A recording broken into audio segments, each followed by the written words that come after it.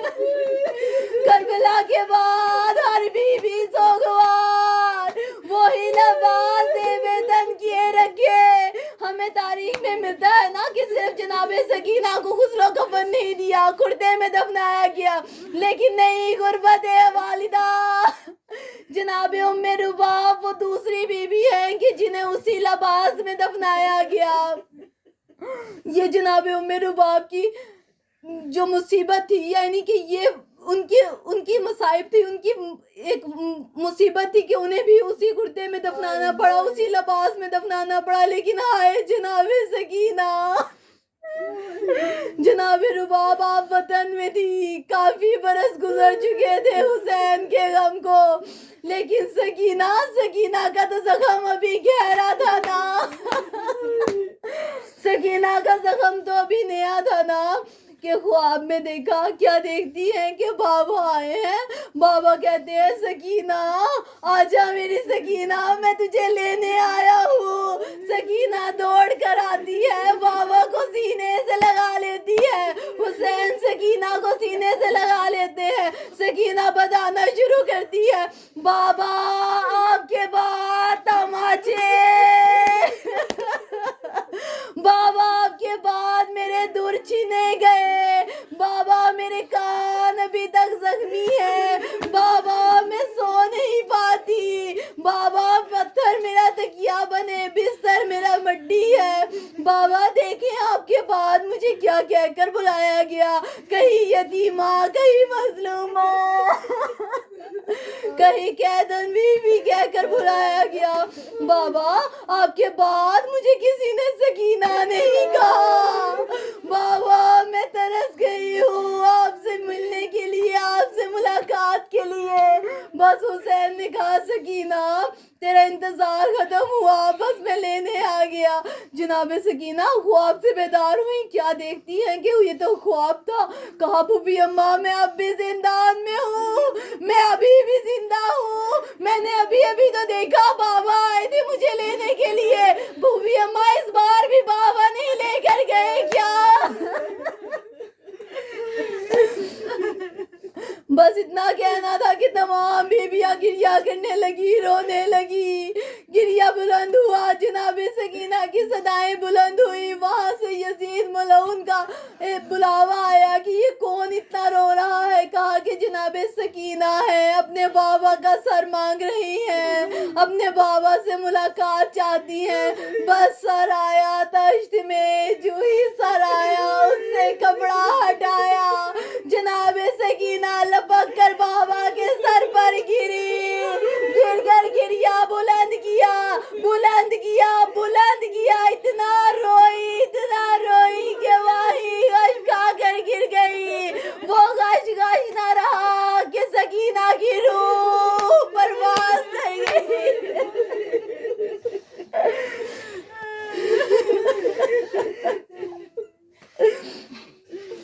تمام بیویوں نے جب سکینہ کو دیکھا تو گریے کی آوازیں اور بھی بلند ہونے لگی. سید سجاد کو بلایا گیا. سید سجاد نے ایک دفعہ آسماں کی طرف دیکھا اور کہا پروردگارا کیا میں اس امانت کو اس زندان میں شامیوں کے درمیان چھوڑ جاؤں.